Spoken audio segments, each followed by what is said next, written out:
Today's show is sponsored by the ABV Barrel Shop. The ABV Barrel Shop is located in the St. Louis metro community of Arnold, Missouri. The ABV Barrel Shop is focused on one thing: single barrels. Best of all, you can try before you buy. Head over to abvbarrelshop.com to sign up for their email and text distribution so you know what they have in stock, what classes are coming up, and who from the industry may be coming in to visit. The ABV Barrel Shop. It's where single barrels live. We're also sponsored by the Bar to Go. The Bar to Go offers traveling minibars that are no bigger than a small purse or toiletry bag. Best of all, they are fully customizable so you can create the perfect piece that is unique for you. If you own your own business, what a fun and unique way to promote what you do. Check them out online at thebar2go.com. That is the number 2 in the Bar to Go. If you have wholesale questions, call my friend Isabel Clark at 504-481-1297. Finally, we are sponsored by the Neely Family Distillery. NFD is a family-owned business that keeps ringing up awards in the spirits world. Head to Sparta, Kentucky to experience the family history, award-winning spirits, and meet the Neely family. Check them out online at neelyfamilydistillery.com. Now, on to the show. Let's drink!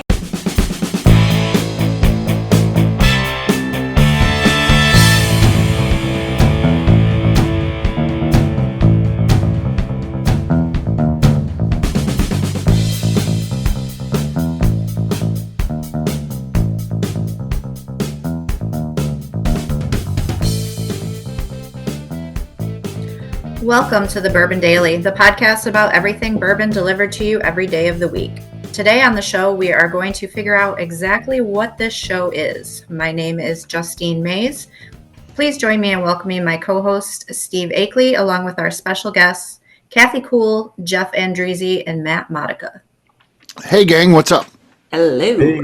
Hey, everyone. Hey, by the end of the show, we're going to figure out exactly what the show is. And what I mean by that, what exactly is it? Just a bunch of friends that get together, turn on a microphone? Is it a bourbon show? Is it, a slice of life just to get to see how people live and interact with friends online? We'll talk about that and what we think exactly the show is. We'll get to that after the break. For right now, though, Kathy, a.k.a. KK, has said there's something she wanted to talk about. What is that?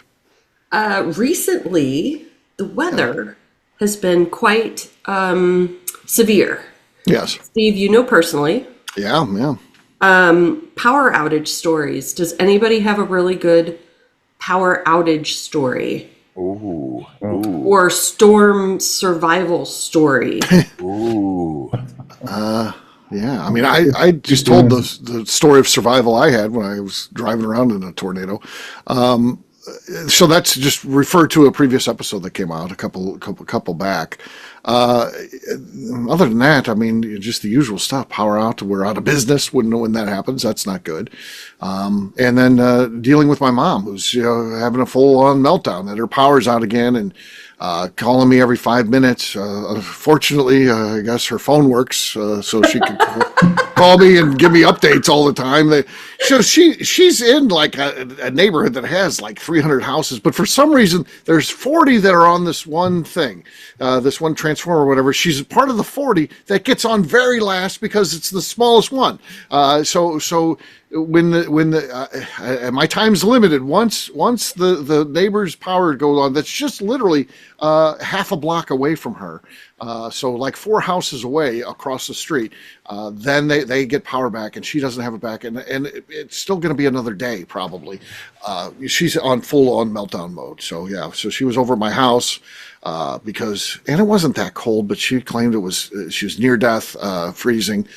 So she had to come over, sit at my house, warm up because my power came back on, And you kept your house at like 60. Yeah, I've kind of forgot that. She's telling me how cold. She's cold to her core, can't get her temperature up, so I had to turn it up a little bit. And the warden has one of those salt lamps, but it has the balls on top that warm up. Gave her some of those to hold in her hands because she was damn near dead. She would have made it. She wouldn't have made it for another hour, I don't think. So yeah, so she was over at the Steve's house. running around in his underwear, sweating his ass off. Of course, right? Yeah, it was terrible. But yeah. and then she's complaining about everything. So she's amped up. Her complaining goes up 75% when the power's been out that long, and then she's cranky, and then she has to explain to you the stuff in the refrigerator. She can't open it up, and she doesn't know, is it bad? She'll just throw everything away, and it's a whole thing. And you just gotta. What can you do? It's your mom. She's gotta vent. This is, there's many bad reasons, things that happened when my dad passed away. The worst is he absorbed a lot of her venting. That's what I didn't realize until my dad passed away, how much venting she needs to do, has to get off by talking to somebody, and I've turned into that. So now I get chewed out. Is that where you learned your love of whiskey? Yes, yeah. I was like, I got to turn to that. Yeah, so. If you drink enough, you won't remember it the next day. That's true. So similar to you, Steve, I had, not you, your mom, but we are similar situation, 250 so houses in the subdivision. Right. We've lived here for about 12 years, 13 years. And the same 47 houses. Yeah, you're on the same gig she's got. Are the ones that they get it. And to the point where several years ago, about 3 years ago, we had multiple outages that were 48 hours, 72 hours. It was just ridiculous. And it was in the heat of the summer and everything. And so I, did what everybody wants to do. And I went out and I bought a whole home generator. Yeah, that's what and she's going to put it in, and it was awesome. And it tested and everything. Guess how many times it's been used? 0. In 3 years. Guess how 0. 0. One, actually, with last weekend. Okay. Well, my mom is throwing it out there, and I'm like, yes, get Maybe it. she could buy Matt's generator from him. That thing's not going anywhere. That's a big generator. But Yeah. So KK, I work for a power company, so we never have any. We don't have any outages. That's the story I got to stick to. Sure. But so I have to hope that the artist doesn't listen to this episode, because I got to go back to, I was getting ready to propose to the Deuce. Okay. And we had a whole. He's had event 3 wives, planned. by the way. So this is, Yeah, he's talking about number 2. So The Deuce is the number 2. So we had a big event planned. Going to go out for dinner. I had my barbershop quartet coming in. We were going to as we all do, yeah. Sure. I'm part of the quartet. My kids, You're part of the quartet. Her daughter were going to be part of this, and we had a wicked, nasty ice storm in November. Okay. And everything was shut down. There wasn't any power anywhere, so we ended up over at her house cooking. I had my propane lanterns from camping, and I had my propane stove, and we had a big spaghetti dinner. Here comes and the quartet. Elvira. Proposed to her in the dark. Proposed in the dark with some candles and some camping lanterns, and so you don't want to do that. It's cursed if you do that under those. That's why she's the Deuce, and I'm on number 3.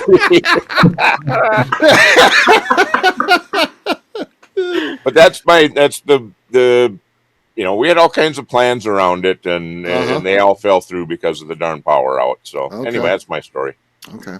So the quartet didn't show up. I mean, they 2 of them lived in Minnesota. They couldn't even come over because it was 15-mile drive or more, and it was ice and just horrible. So we just in the restaurant, they called me and said, "Yeah, we're closed. We can't even." Did they sing it at least? Like, we're not gonna be there. Yeah. So anyway. That's a production. I'm sorry that didn't happen for you. So It turned out. As you look back your journey now, things happen, and you're the person you are, dealing with all the things you have to overcome, whether it's power outages or whatever it is. So it's life. It's life. Yeah. Justine, how about you? Any power outage stories? Nothing crazy. Okay. I guess that's a good thing. I don't know. It is a good thing. It is a good thing. All right. KK, you asked, so there's got to be a story here. So you don't just ask these things randomly. There's got to be something. Sometimes I do, and it doesn't go well. But this time I have a story. Okay.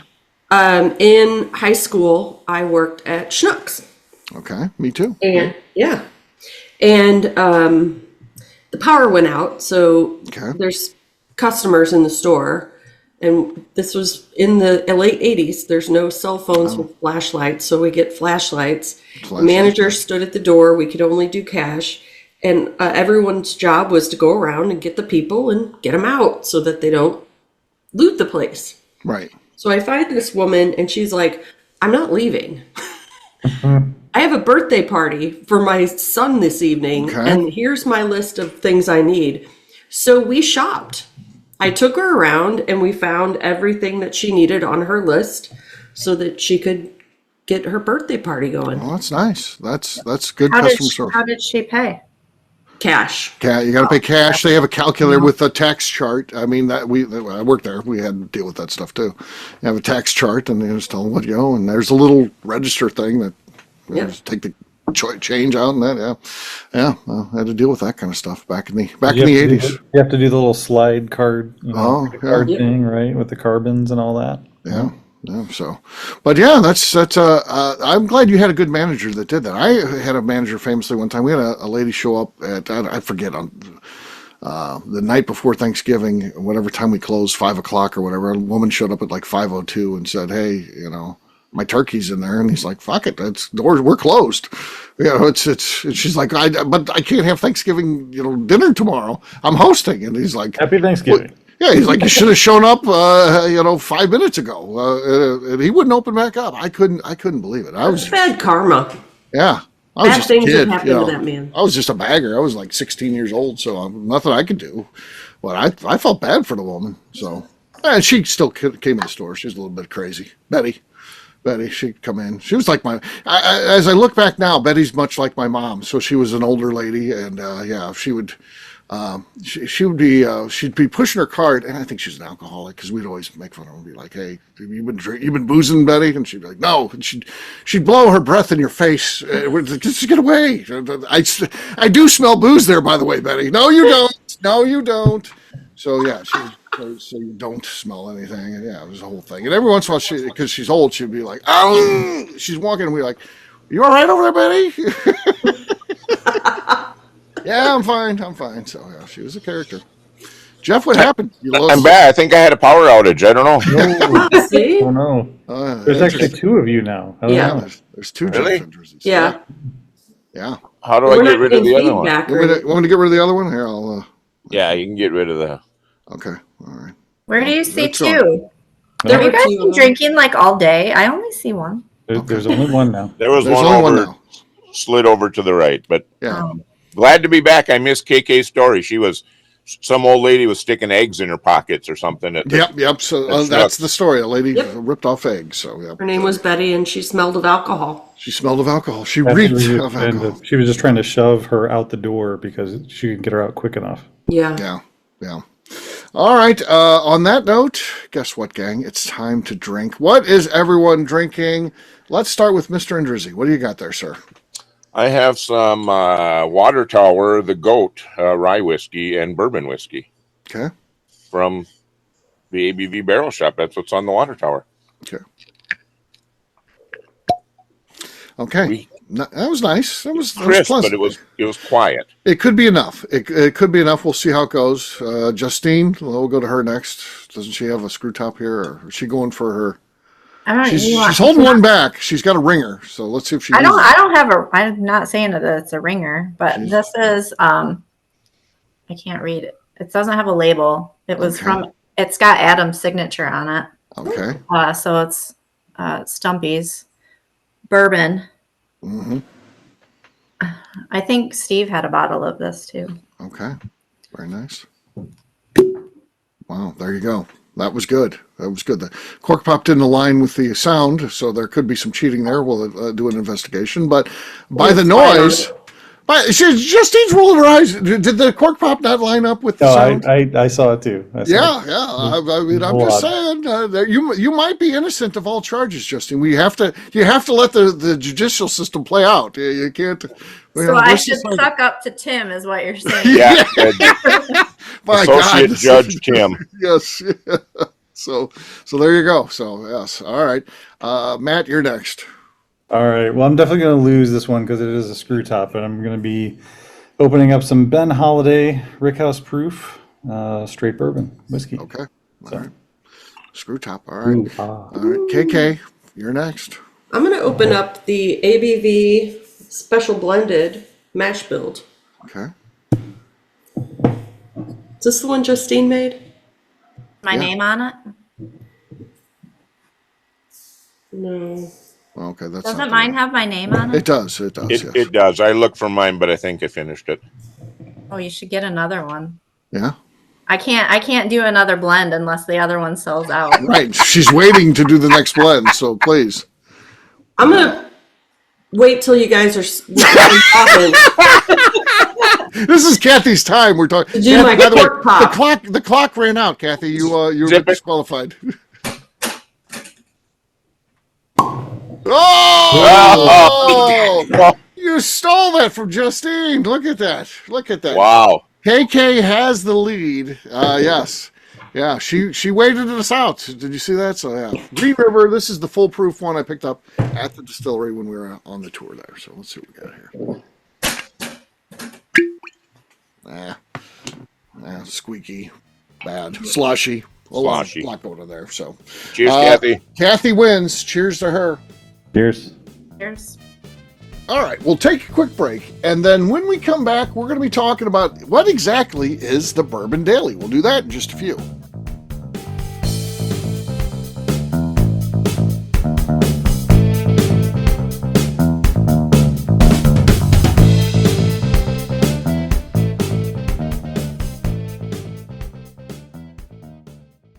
Okay, let's talk about the people that make these shows happen. First up is the Stave and Thief Society.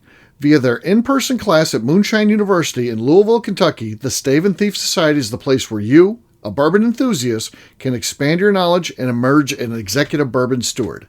In 2017, I completed my executive bourbon steward certification. It's the most comprehensive bourbon certification available and connects you with an expansive network of bourbon enthusiasts and professionals.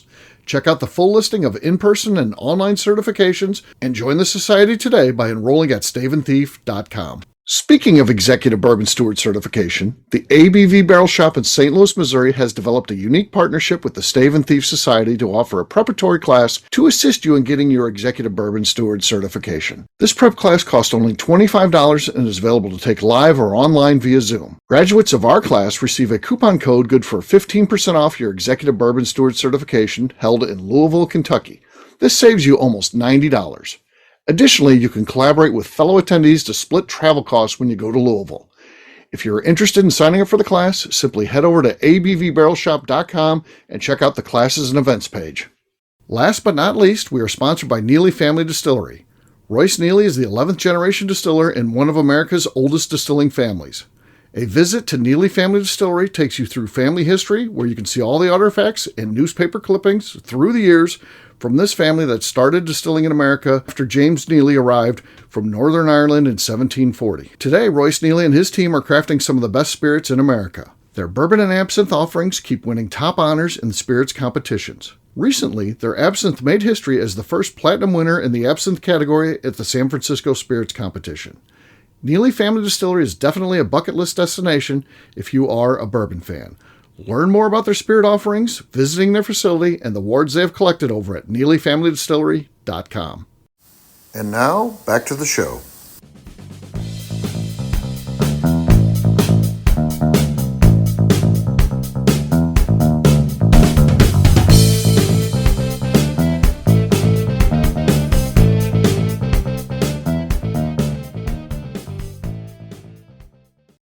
Hello, this is Jeff from Iowa, and you're listening to the Bourbon Daily.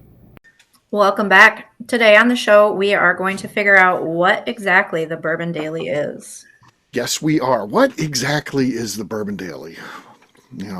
So many things. It is so many things. I think it depends on the day. Okay. Well, It can be educational. Okay. It can be.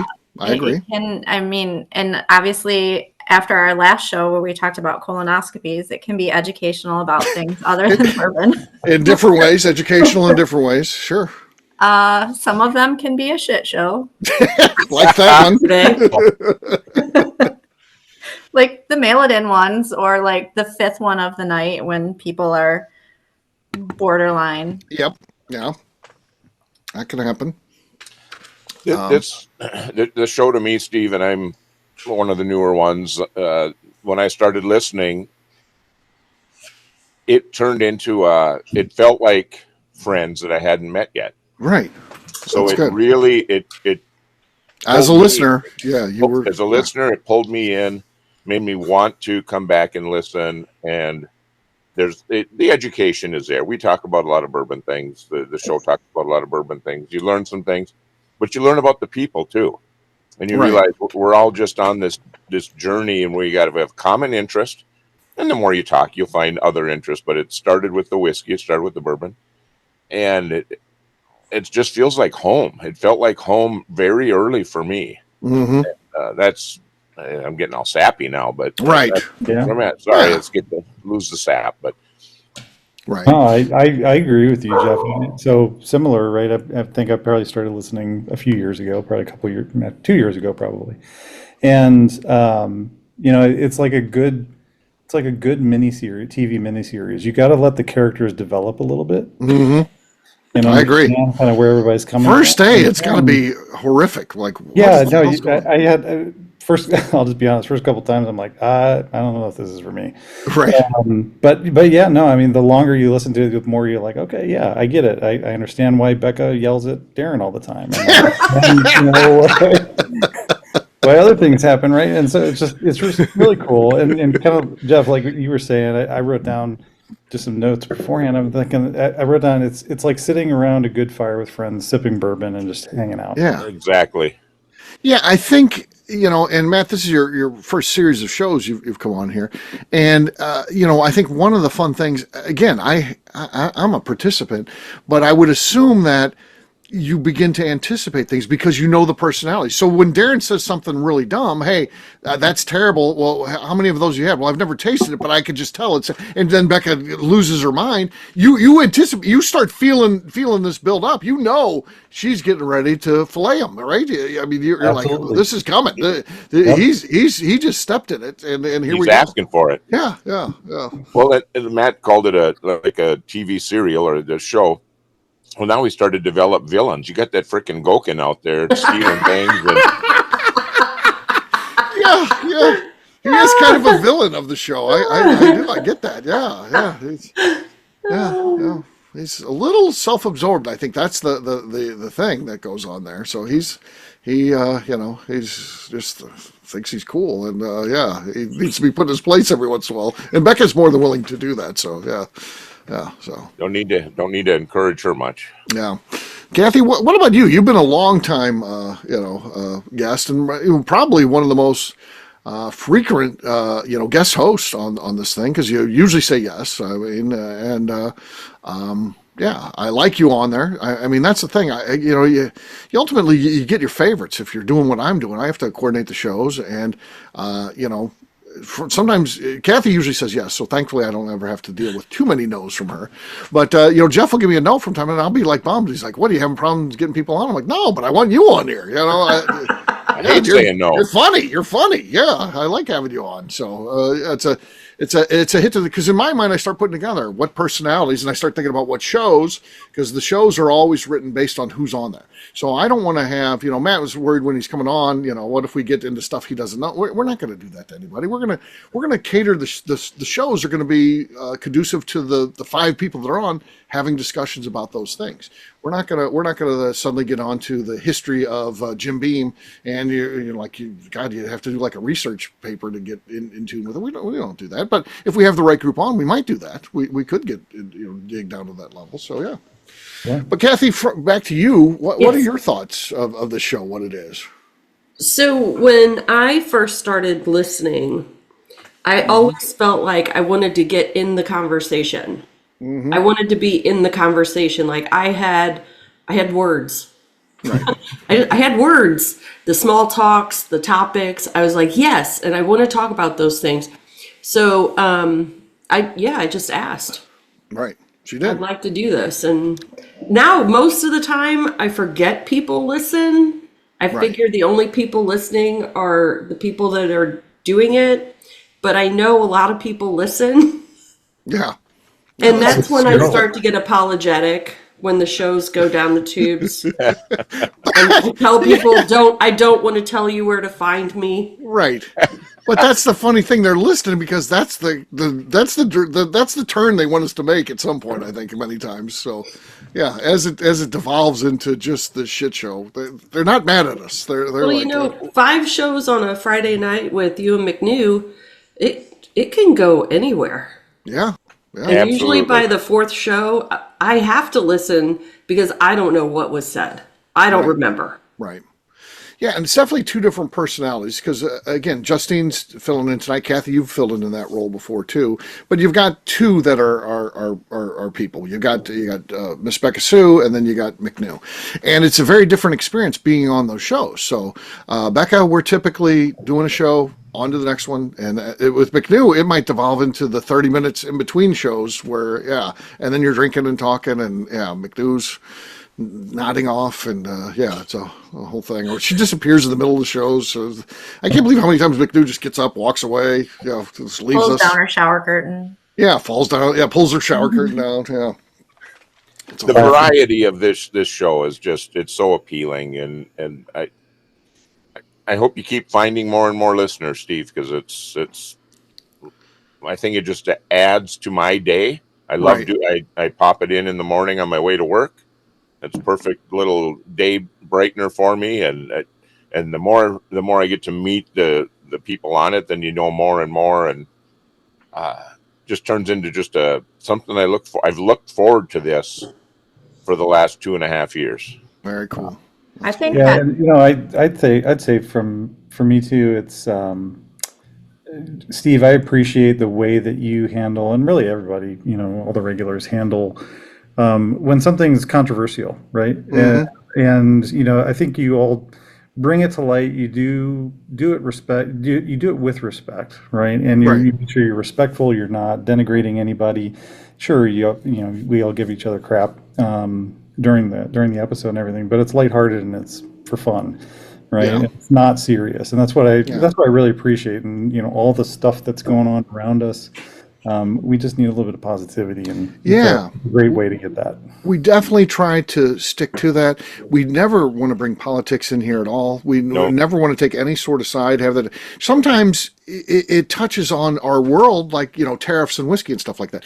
So we got to kind of address it, but we're not taking a political one side or another. We're stating the facts. Here's what's going on. Here's how it impacts us. What does this mean for bourbon fans?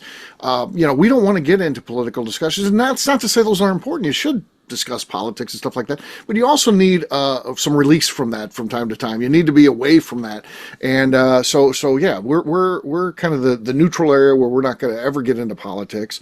And if we're talking about a political thing, we're going to come from a neutral side, truly a neutral perspective, because we're just going to tell you the facts of what's going on. So yeah, we definitely are. That's very important to us. Yep. We want to be entertainment. We want to be fun. We want to be that cool thing on your way into work. We don't want you getting mad if someone's getting political and be like, that's not how I see it. And you're automatically, once you start talking about that stuff, you're going to divide your audience. We don't want to divide the audience. Bourbon brings people together, and that's what we want to do. We want to foster this environment of bringing people together, because ultimately, again, not conversations we're going to have because we're not going to get into politics, but bringing people together is step number one to resolving those things. If you're just standing off, we hate them, they hate us, we don't talk to them, they don't talk to us, you're never going to resolve anything. You're just going to continue to mudsling. And so hopefully something like bourbon and getting people together, that's how you truly get to resolving things. So totally. Yeah. I think that's the thing about this show too, is that every show is so vastly different that you don't know what you're going to get until you start listening to it. Right. And I think even when you write these shows and come up with the topics, like when you're writing them, you can have in your head like, oh, it could go this way, or oh, well, I'll bring this up or whatever. And then once you get into it, like it's a free for all. Like you don't know exactly what's going to happen. Yeah. But I think that that's definitely what keeps bringing people back, is that like it's never ever going to be monotonous. Like it could be educational one day and like super like funny and off the wall the next, and then back into educational the next day. Like I honestly don't know how you come up with so many different topics. Right? Yeah. I mean, this show that we're recording right now is show number 3089. Like, Yeah. it's insane. Big number. It is Oh, definitely crazy. I I mean, love every so often Steve just throws one in from the tasting bar. And Yeah. says, hey, we got a sample in here. Let's try this. And those are typically shorter. They're not even once a week, but every now and then it gets right back to the heart of why we're all here. Yep. And it's fun to hear Darren under pressure to come up with a small talk. Because sometimes he's going to have to come up with a small talk. Right, because I'm never going to, No.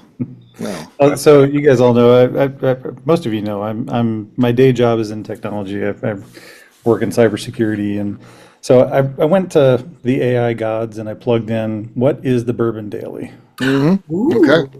And this one actually did okay. It kind of got bad a little bit.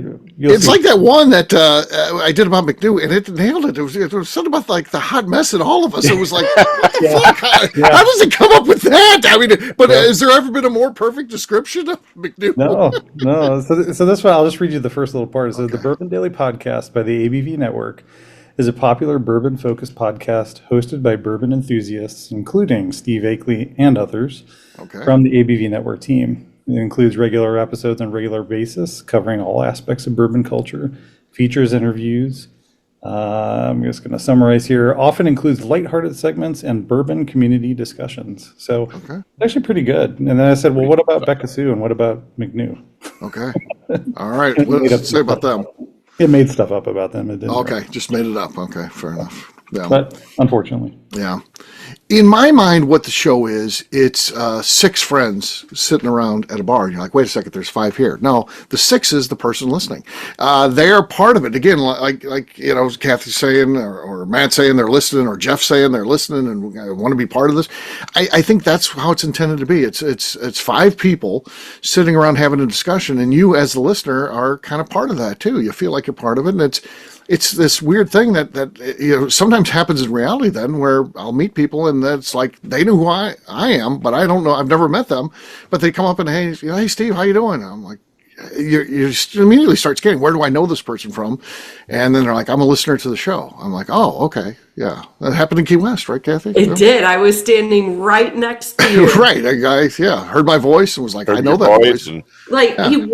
He walked up. He wasn't just another person in line, but he heard you talk, and he just walked up and out of nowhere. Right. Yeah. Nice. I know who you are. I listen to your show. Yeah. That's pretty wild. It was great. Yeah. So there are a lot of people that listen, but we never played to that. I never for once am I sitting around here thinking, oh, we got, there's going to be 80,000 people listening to this show this month. I never think about that as we're in this group. I'm just talking with my 4 friends here. So that's what we do. That's our perspective is we're just people talking, hanging out on this instance, a Saturday night, drinking and chatting about stuff. So.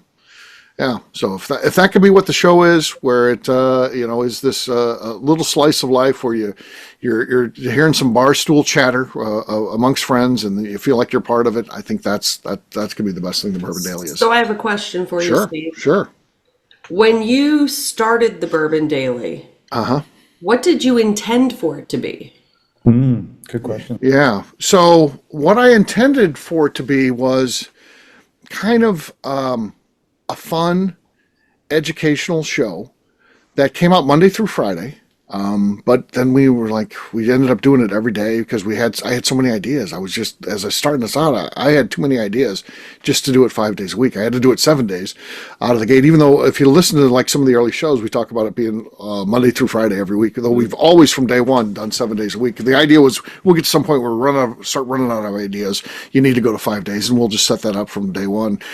I thought it would be that. I thought the idea of rotating characters through is a good way to do it. So it's not stodgy. It doesn't feel like, hey, I'm listening. This is Groundhog Day. I listened to this yesterday and you mix it up. You have different personalities in there. So you get a group. So I think it hit on a lot of the things that I hoped it to be. So And it all started, I mean, you go back to the early days of the Bourbon Daily. It started out, the ABV network as the Bourbon Show.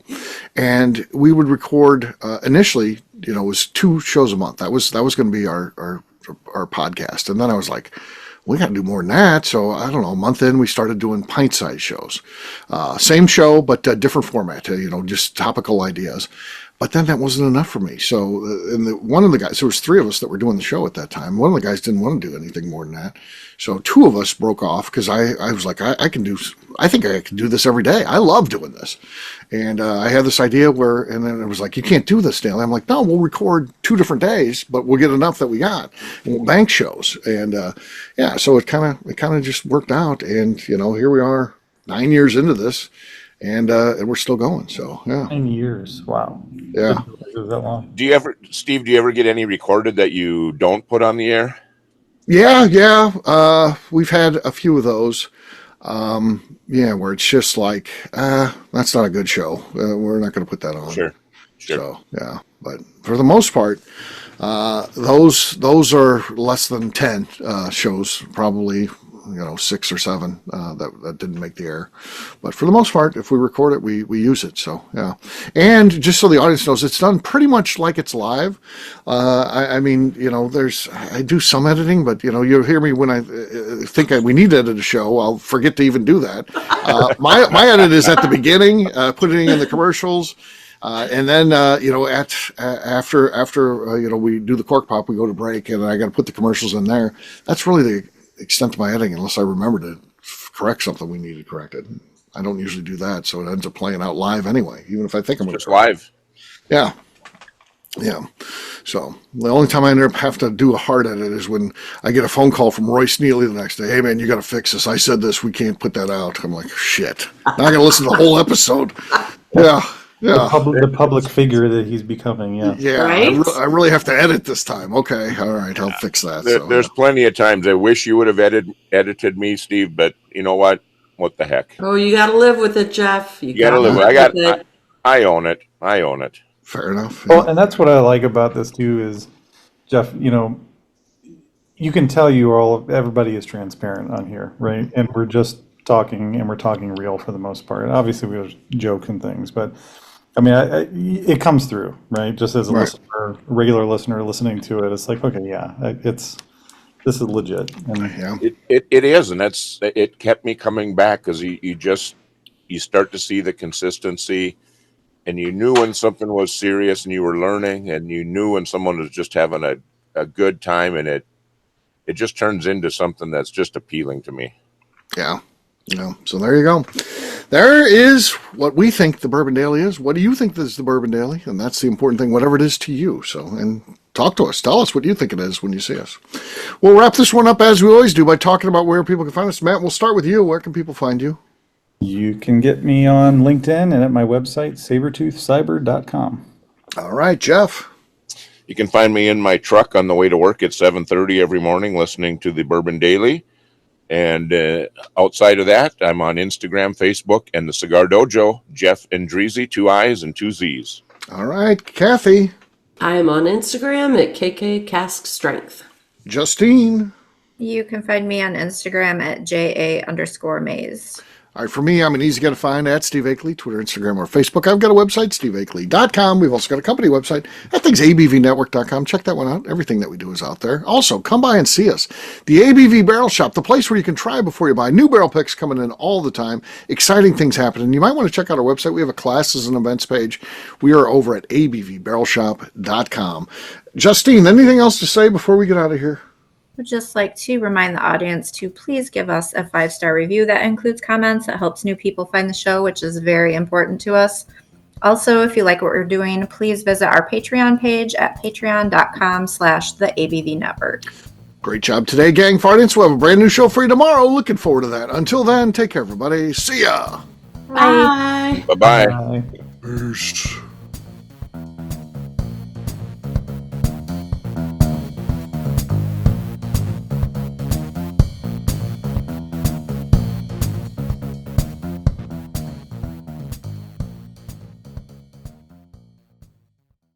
Before we let you go, let's talk about one last thing. The ABV Barrel Shop in the St. Louis community of Arnold, Missouri. The ABV Barrel Shop is focused on a couple of things. First of all, single barrels. We are the place where single barrels live. We go to distilleries, taste through the whiskey, select the best barrel, and have it shipped to our store where we present it to you, our customers, by allowing you to try before you buy. We're also known for the classes that we have in our education center in the store, as well as the events we have with industry professionals from the bourbon business. If you are in the St. Louis area, please come by and visit us at 6 Fox Valley Center in Arnold, Missouri. Or at a minimum, at least sign up for our email and text distribution so you know exactly what's going on in our shop over at abvbarrelshop.com. This is Steve Akeley, owner of the ABV Network, signing off. We thank you for listening to our programming and truly appreciate your support. The Bourbon Daily is part of the ABV Network. For more information or to become a sponsor, please visit abvnetwork.com. Thanks for listening and cheers. This has been a Steve Akeley production.